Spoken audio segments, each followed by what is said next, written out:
Power of Information in the New Competitive Landscape.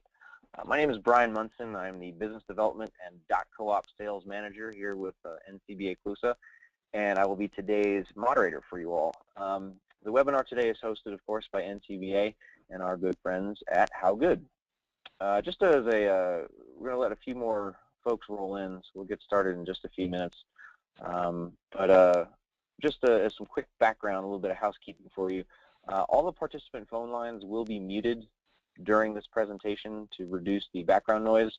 So you can obviously do what you need to do, order your coffee, let dogs bark, babies cry, etc., because we can't hear you, so that's all fine and good. There will be a chance to pose questions, of course, just not verbally. If you do have a question, just type it into the question box on the GoToWebinar control panel that you have on your screen. Questions will be collected and answered as time allows at the end of the program.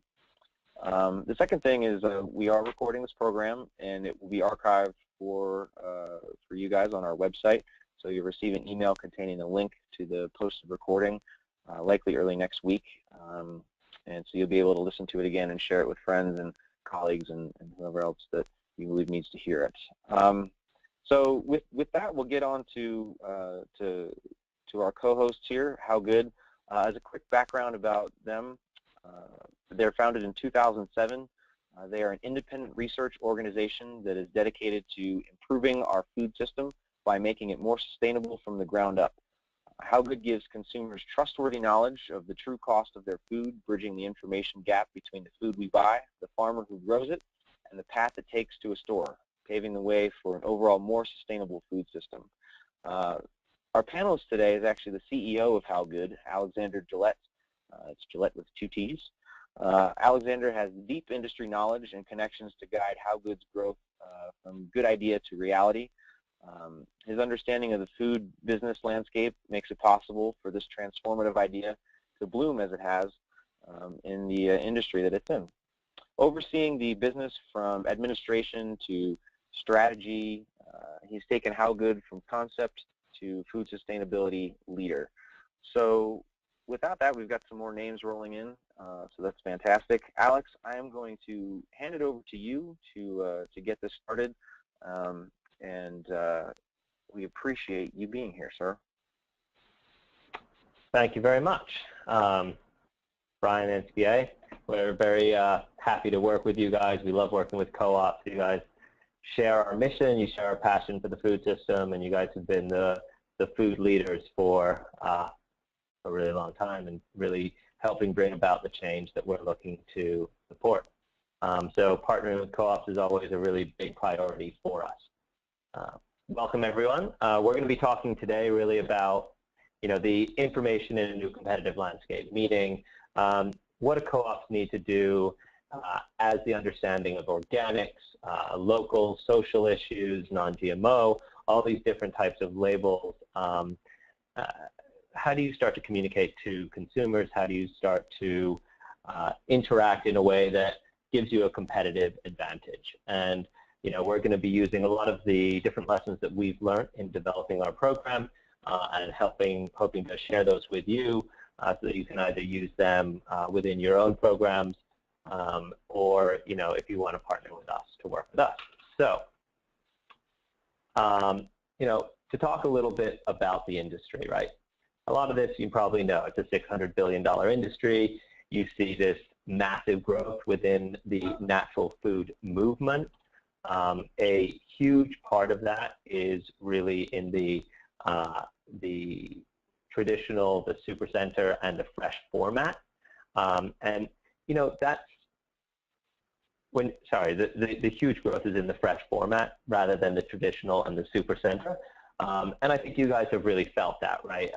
It's not the competition that you're facing is because of that massive growth. They've moved into a market that you guys have predominantly dominated in the past. If we start to look at the conventional stores versus natural stores, you see this massive disparity in the amount spent per trip. You see that local, fair trade, and organic outgrew all other segments in it over the last 10 years.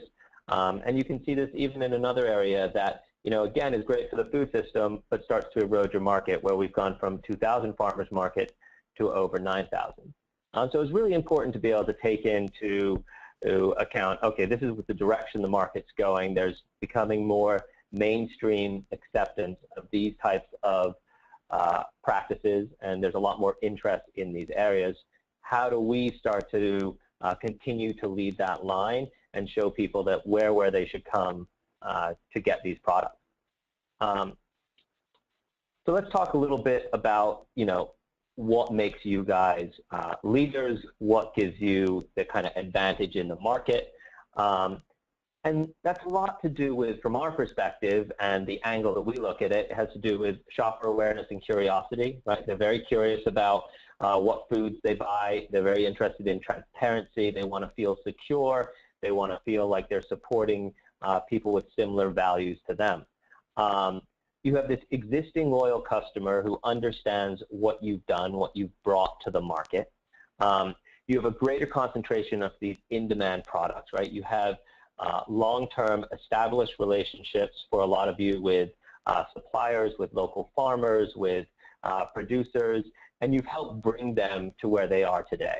And you have a reputation of knowledgeable staff and transparency, right? So within that, you're able to communicate these messages of, why you're carrying certain products that you do. Now, within all of these, depending on your store, you're going to have different pitfalls. Some of you are going to do a better job at, taking care of your loyal community. Others are going to be very good with, the reputation of your staff and making sure that they're very friendly. And you're all going to kind of balance that out in your own way. But I think the key here is, we're having a little, there we go. Okay, so the key here is, what do your shoppers and members care about, right? And it's, from our perspective, the co-op movement, the 10 years of massive growth that you guys had before it started to taper off now, really has come about via this leadership within the standards of the food that you carry. So within this idea that you brought organic to the forefront, that you brought non-GMO to the forefront, that you continue to supply your members with more information, more transparency. And if you look at studies, Wall Street Journal just did a study on the understanding of the word sustainability within the food system. And the #1 associated word with the word sustainability was actually quality, right? I think that really rings true for a lot of people. It's this idea that sustainability means that the food was produced in a way that's good for the community, that it's good for you and your family, that it's, I think something's popping up on your screen, Brian. There we go. And that, it's able to provide you with a sense of security that the food you're coming from has the best practices. And that sense, that leadership that you guys have is now starting to be eroded. And it's starting to be eroded for, a myriad of reasons, mainly because you guys have developed so much interest in this that other players are moving into the market. And they're moving into the market very aggressively with very similar patterns as to what you guys have done for a very long time. And so the question starts to be, again, how do we continue to change and to lead that line, right? And we share that passion. We share that wanting to be the part of the solution for how do you continue to make the food system the best possible food system it can be? How do you continue to support your local and most sustainable companies? So, within your different communities, you're going to find that there are many different consideration factors for information value, right?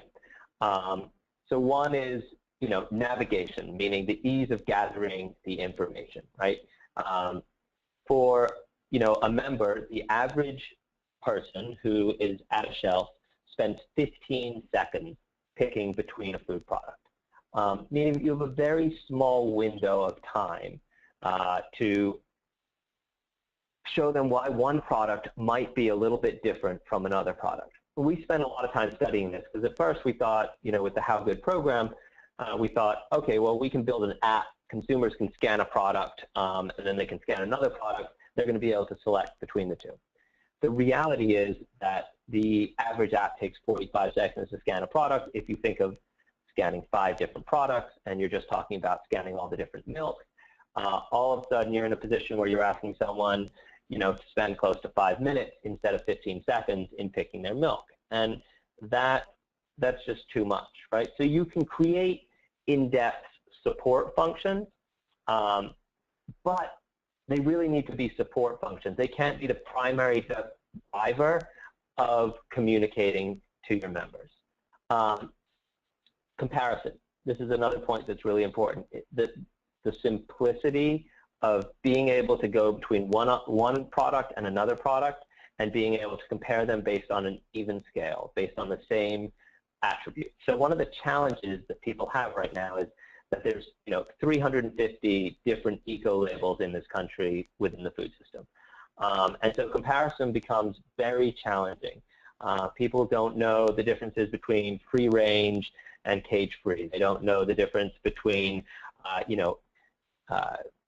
any of the different fair trade labels. They don't know the difference between whether, something is, there's a lot of different water use seals and which ones mean what. And all of them have very specific meanings, and some are very rigorous, and some have little to no rigor and are self-claimed.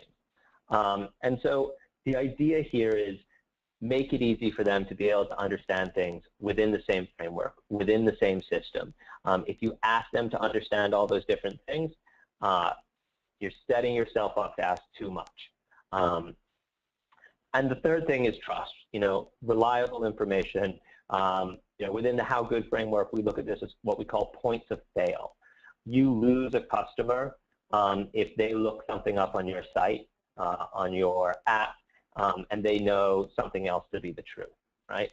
So you lose their sense of trust. And it's very easy to lose trust, and it's very hard to gain it. So if you're going to start communicating information, you have to make sure that you're gathering it, right? Which is why, we spent 5 years building out our research metrics and gathering information sources before coming to market with our program, right? Now, you guys already have deep understandings of the food system, and you can specialize in a given area that you're passionate about, that you think your members will be passionate about, versus our system is about, the entire food system, and we're looking at, the difference between, let's say, when milk's being produced, we have to look at the difference between the practices of, let's say, water management, not just as an overall impact, but that they should be weighted differently in California, in the center of the state, than in upstate New York. Because there's an abundance of water in upstate New York and there's a dearth for California.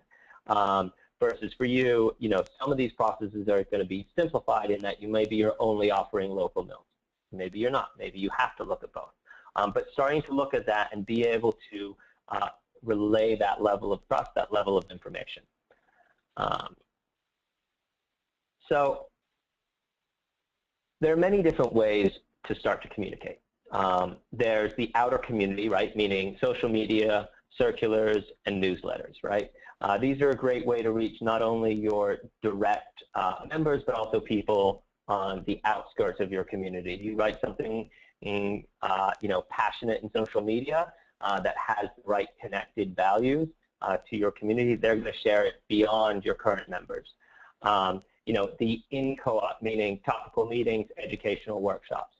These are hit or miss for people in communities where they've developed and they've done well. They can be core values, and they can really help people understand the next level. And then there's the area where we focus, which is the at the shelf. So featured products, shelf tag labeling programs. I can speak to that in terms of direct numbers, what we've seen. So different programs focus on different areas. What we see at a top level, so the best rated products within the How Good food system. So we've rated about 140,000 food products, and we rate everything from your stuff in the central store to the, your fresh produce. We see about 5% of the products within that database get our best rating. And of those best rated products, we see a 31% lift in sales. Now, for me, what that speaks to is how much people care, right? How much people are looking for something that differentiates, and is comparable to the product next to it, something where they can trust it and they can say, you know what, I would rather support the best rated companies. And it's all about how you communicate that, right? What your value set is, and then how you communicate that to your members. And it all comes down really to this question, which is, which milk should you buy? Which eggs should you buy? Or, which carrots should you buy? It's again and again, the customer being left with a sense of deep trust. And this is where co-ops are going to have to choose how they're going to compete, right? You can try and compete, with the big stores on price. You can try and compete, with the Trader Joe's on, based on the support staff and based on, extremely friendly staff. You can try and compete a lot of different ways. But in terms of the area where you have seen consistent success, we would argue that it's via offering the highest quality food, standing up for that food system, and demonstrating the difference between yours and the other people, the other stores, right? And we look at hundreds and hundreds of stores' product lists. We see what you carry versus what all of these other stores carry. And so we can compare and say that, look, we know you guys have higher standards, right? We know that on average, the product quality within a co-op is some of the highest that we see in the country. How you communicate that is the important question that you should be asking yourselves. Because people won't just trust it, right? The same marketing that you're often using for local, or organic, is being used down the street in the Whole Foods, right? And so you need to be able to demonstrate this higher level of standards, this expectation for third-party verification, and the fact that you care so much about the food system that you want to be able to support the best practices.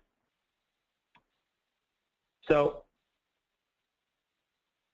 this we find really, really interesting. This is more on the brand side, but the truth behind it follows through to you guys.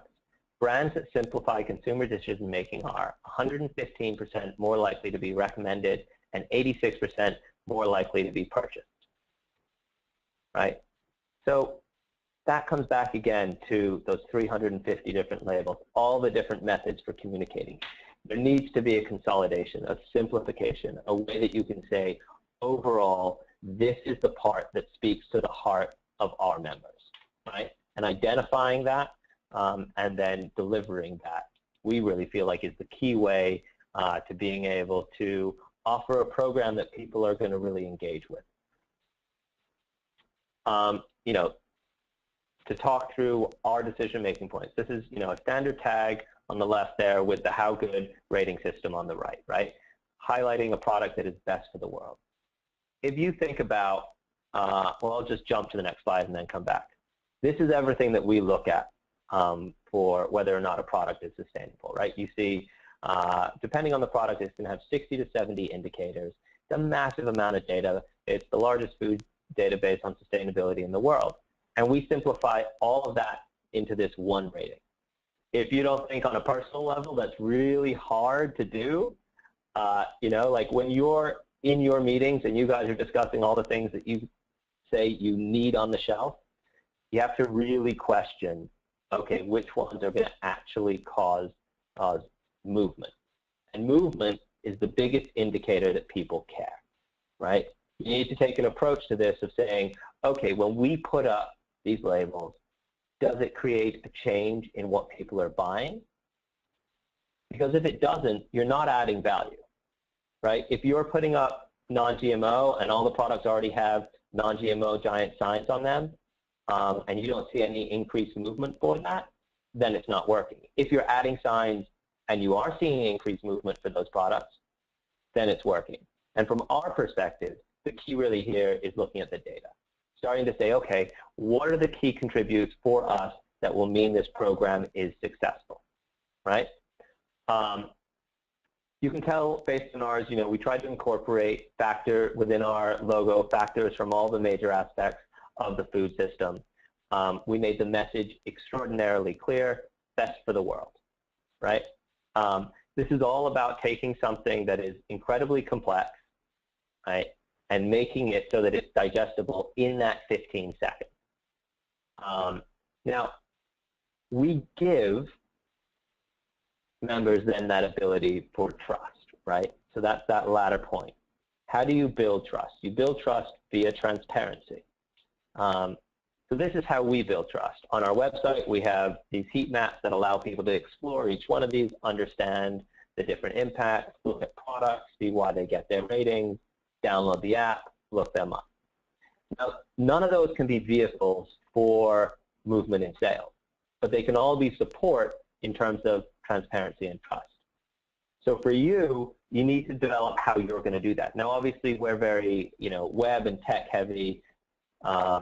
You don't need to go that route, right? You can do it via the classes, like we were talking about. You can do it versus education on Facebook. You can do it versus via printouts. It's all about creating something that is customized to your needs, to the things that you do best, to the ways that you find your members are going to engage with. If you have a population that is unlikely to be using smartphones, you have to take that into account, right? And so it's all about that customization. This is the implementation of the program, just giving you a visual of what it looks like. Again, you see part of the reason why it's made so simple is that you just want to communicate that one thing. You want to help in that 15 seconds, not make it longer. So within our program, and so the key here is that you can take this to whatever program you want, whether it's working with us or developing your own. This are what we see as the benefits of starting to deliver more information right at the point of purchase. You increase revenue and basket size, right? This is a really direct one. You guys are businesses, you're co-ops, but you're businesses. You have to be financially viable, right? So you can't be afraid of increasing your revenue and your basket size. It's an upsell. You are moving people from, on average, a more sustainable product costs more, so you're moving people from a cheaper item to a more expensive item. Now, you're doing it in a very ethical way, because what you're doing is you're saying, here is more information. You now get to make an informed choice. And the extra money that they're spending covers the true cost of the food system and helps support the best practices, right? So this is not you're gouging your customers. This is you're moving them towards a higher priced item that's good for them. It's good for your community. It's good for your store, right? And so it's a very positive thing. You're bolstering your brand image, right? You've got to be leaders, in my mind. You've got to be able to say, look at what we're doing within the food system. Look at how we're delivering more than anyone else, right? And you promote customer acquisition and retention, right? When you're the only one, okay, this has my,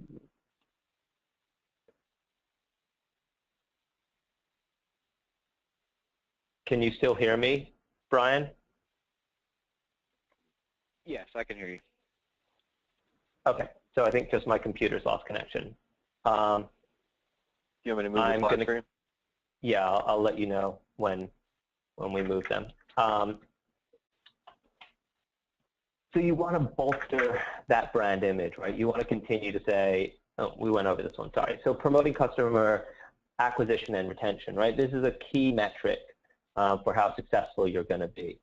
And, offering ways that you differentiate, offering the fact that when people come to your store, they're able to make a decision based on information that isn't available elsewhere is extraordinarily impactful. It allows you to be able to give people a reason to, maybe it's travel a little further, maybe it's come to a store where they might have to make a second stop. Maybe there's a lot of different decision-making practices that go into whether or not they're going to come to your shop.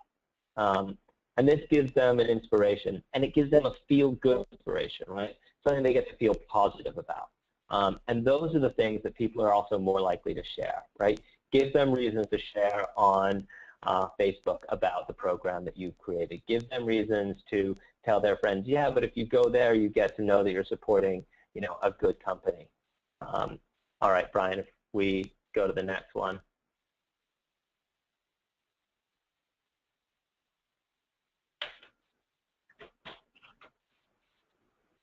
Huh? Brian, did we go to the next one? Just because I can't see it, we seem to have lost our connection. Yeah, I think the next one you had increases revenue and basket size, bolsters brand image, and then promotes custom acquisition and retention. Oh, okay. So I thought that's what I had switched to. That was what I was just talking about. I guess we lost our connection before that. Well, we just went over those three, guys. I'm sorry you didn't get the visual support. Can we go to the next slide then? The next slide says questions. Great. All right, guys. Well, sorry we lost our GoToWebinar connection there, and let's continue on. So does anybody in the audience currently have any questions for Alex and the group? We're going to give it a few minutes as those come in. Yeah.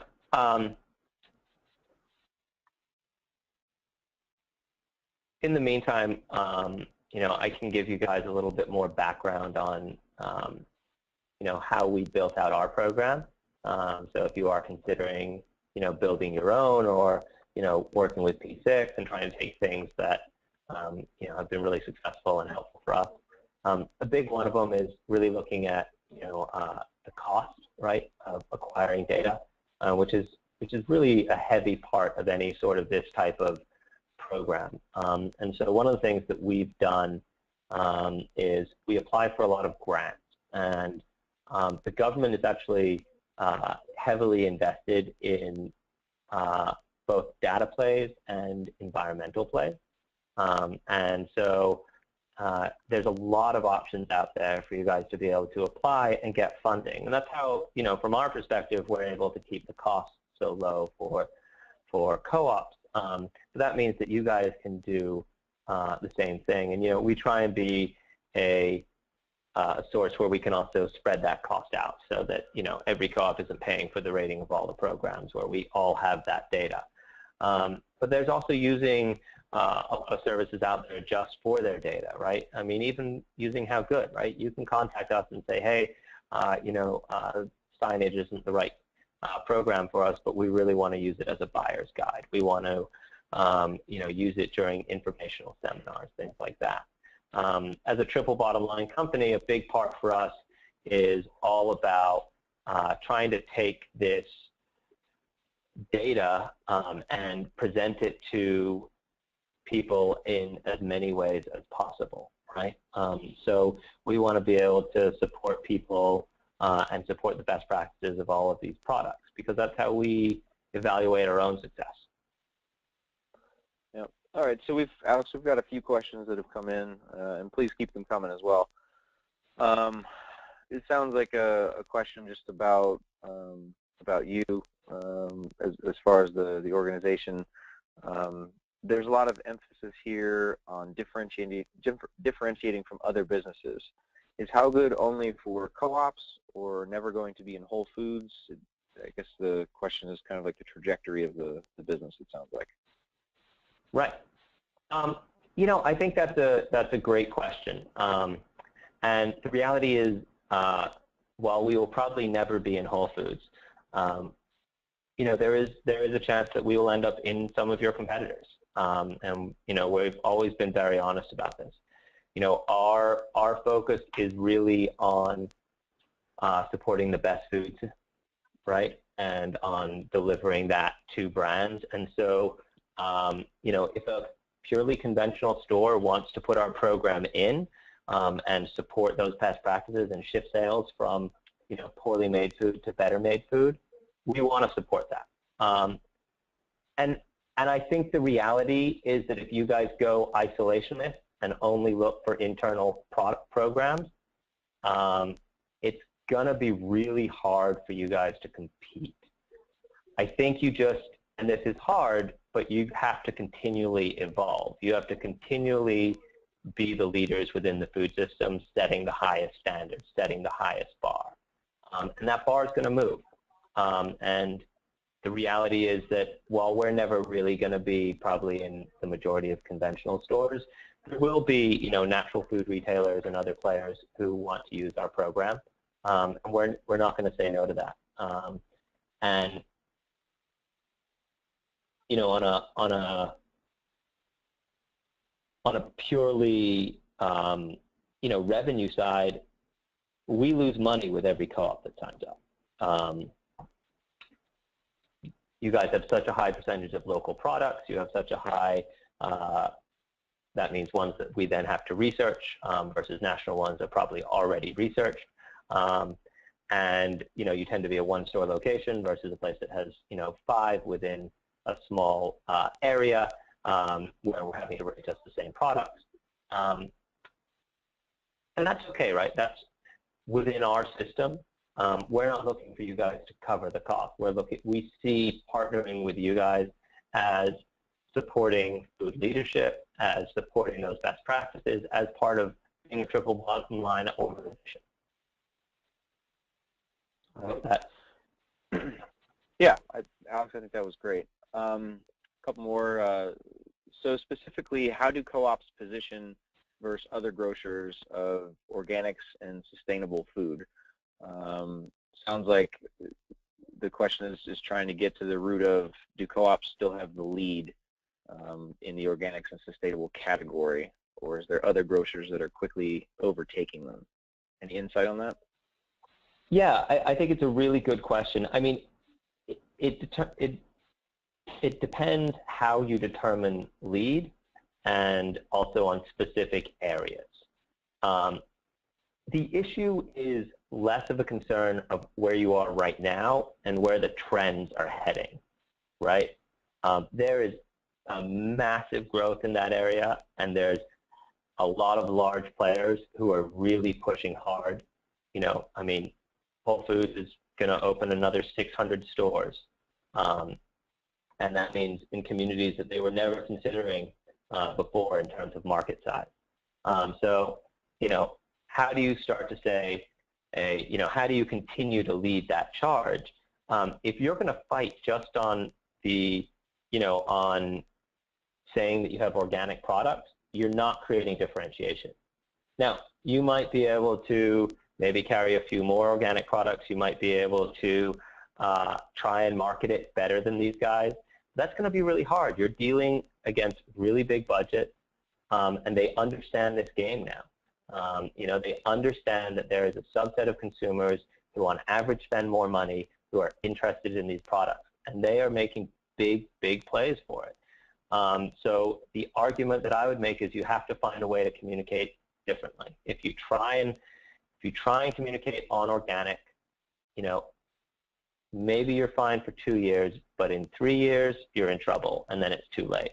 You guys need to find a way that you can lead that line, that you can combine your different messages into a stronger standard. Great. Another question for you. How good indicators are numerous and they're broad? How do you get access to the data needed to assess the products? Lots of that data is proprietary, I would think at least. Sure. Kind of like how are you getting your information, Alex? Yeah, I think there's 2 things there. The information on the website is broad to someone within the food system, but to a consumer, it's incredibly nuanced and detailed. The only people we ever get pushback from is people who work within the food system who say, oh, I want to know more. And the reality is we're happy to walk you guys through what more means. The challenge with putting it on the web is that every single product gets rated differently. And that comes down to that exact example that I gave earlier, which is that a milk produced in California, water management system should have a higher impact than the one in upstate New York. It's the same thing with a conventional tomato grown in, Florida versus Vermont, because there are different pesticide laws in terms of what's being allowed to be used and whether or not there's proof of whether they're used or not, right? So for every location, for every different thing, there are a myriad of different levels of indicators. And so we spent 5 years putting these together. And so it would take almost that long to explain all the details. I mean, not that long, but so what we offer is to walk people through who really want to dive in and see whether this relates. Aside from just looking at the general ratings and looking at the products that if you achieve our best rating, there's no one who could argue that a best rated product isn't an amazing product, because it means across the board they're doing everything almost to a leadership level, right? Some people feel like, oh, some of the goods are basic entry level of saying a product is above average. Sometimes people feel like one certain value should be a tiny bit higher, things in that area. That's the only area where there's this kind of value-driven, I would do it a little bit differently. But if you want to, anyone who wants to, send us an email, either, just to partners@howgood or to research@howgood, or, me directly, Alexander@howgood or Taylor@howgood. And just say, hey, I'd like to, talk to your researchers about tomatoes grown in Texas. Whatever that specific area where you feel like you are extraordinarily knowledgeable, challenge us on it. Let us walk you through our process. And I think that builds that sense of trust, because we want to be transparent about it. It's not that we don't, it's that it's incredibly difficult to build an automated process of delivering that transparency. So we deliver as much as we can in a simplified method, and then we're happy. And we actually do this with customers even. So we promise any co-op that joins, their customers call our research department, we will walk them through. So happy to do that anytime. Oh, and then for sources, we have over 350 different sources of information that we gather from. It ranges everywhere from the USDA to watchdog groups, and those deliver different levels of information, right? So USDA or non-GMO will plug directly into our database. It can be via an API or it can be just imported. It's very clear and simple. A watchdog group will, let's say, point out a labor issue where they know there have been labor violations, and that doesn't get put into our system. That gets sent to a researcher who will then go and look for legal disputes.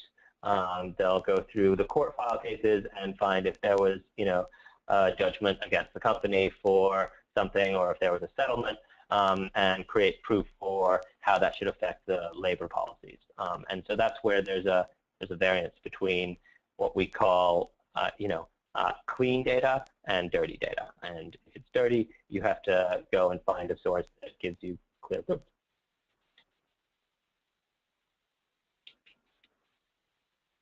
Great. Well, it looks like we don't have any more questions coming in. I'll leave it a few more minutes, but Alex, we definitely appreciate the time today and for going into some of this detail about how co-ops can help themselves compete and just stick out better in their local communities and some of those kind of things. It looks like we got one more question. How do you communicate what the ratings mean, or how do you introduce a new program like How Good to ensure it gets used? So it sounds like that's a question more about the rollout of your system, and then if a food co-op wanted to do its own proprietary system or something like that. How does the rollout work? Yeah, and I think that's the real key here is whenever I'm talking about things about, like How Good, that's because that's our knowledge base, right? So feel free to take this within your own framework and to use it in a way that communicates and interacts well with your members. So, our system, even our system when we're partnering with a co-op, we tailor it to their store layout, their customers, their ways of engaging, right? So we always push stores to put a giant banner up. We always encourage them to do things like putting it into their, into flyers, into any mailers that they send out, to, putting it on social media, to really doing a full kind of launch push, and then to doing certain things throughout the year that reinvigorate, that re-engage members. So, on Earth Day, putting up, wobblers on the shelf, hanging off your shelves, or setting a goal in terms of the number of percentage of sustainable products, things like that. A big thing that we've really found is interesting is that this is not a program that you launch and you see people engage with within the first week. It's a program that you see growth over about a 3-month period. So there's a steady, maybe the first time someone comes to the store, they're too busy. They've got to get home to cook dinner, or they've got to, pick up the kids, or, whatever their needs are. They don't have time to acknowledge even tags that are on, 40, 50% of your product. And so they just skip right past it those first few times. We also found that they're very unlikely to ask questions, and they're very unlikely to talk a lot about the program. So you're not going to get a huge amount of people talking to members. You'll get a lot of online engagement, and you'll get a lot of sales shift, which is again why we say, look, you got to look at the data. You can't say, hey, we put in this program and not that many people told our cashiers that they're really happy about it. Because that's not always the best way to gauge engagement. Now, we do have some stores that like to try and create a data set around how much people do like it, and so they'll do questionnaires and things like that, and those tend to go really well. But people aren't just going to come out and be like, this is the best thing. You need to look at whether it's being successful based on what your goals are, and try and look at those in a measurable, data-driven way from our perspective. Yeah, so I think the keys are, we've got ceiling banners, we've got flyers, we've got a lot of different ways to communicate. You do need to do a big push. We encourage stores to wear the T-shirts. We have buttons that say, ask me how good my lunch is, things like that. That just kind of, any little way that you can make a person engage and realize that you're offering more is great. And all of that marketing turns around and comes back to you guys, right? Because it shows off how many high quality, remember that's the word that they all use, is the word quality. And it shows off how many high quality products you have and how much you're looking out for them, which builds your brand. Great. Well, Alex, we thank you for the time today. I think that might be a record, 43 minutes for a webinar. So thank you for being able to communicate the information to the group quickly and efficiently. For those that are on the line with us and still viewing the webinar, it has been recorded, and just want to remind you that you will be receiving a link within the next few days. So we've come to the end of the webinar. I want to let everybody know that if you're looking for more information about How Good, you can contact Alex. He said that directly at alexander@howgood.com or Taylor at howgood.com, and I'm sure he'll be happy to answer questions. If you're looking for more information about CCMA, which will be in the Massachusetts area next year, you can check out just stay tuned to the ncba.coop website and our Facebook and Twitter pages. If you have any additional questions about webinars, membership, using the .coop domain, our associate members, or any other additional details for conferences, please contact me at bmunson, M-U-N-S-O-N, at ncba.coop, and I'd be happy to send you some additional information. You can always subscribe to the Cooperative Business Journal as well to stay in touch. It's been my pleasure to moderate this webinar today. Again, thank you, Alex, for your time. If you have any closing words, we'll just be happy to open the floor for you, and otherwise we will be ending the webinar. Alex, anything else? Yeah, I just want to, first of all, thank all the co-ops for joining us. I mean, I really, right before I got on the call, I let our head of research know, that we were doing this webinar, and he said, "Tell them I love them. Tell them I love them all." And I think that really speaks to our culture here. You guys really are an inspiration to us in terms of doing best practices throughout the food system, and so I hope the growth that you were able to achieve over the last 10 years continues, because I see it as the biggest thing supporting the best practices in the food system. And then Brian and CC May, I just want to thank you guys for having us on board. And I look forward to seeing you guys all at the next event where we all are. So, yeah. Beautiful. Great. Well, thank you, everybody. And please be in touch with any further questions. Have a great day. Bye. Bye-bye.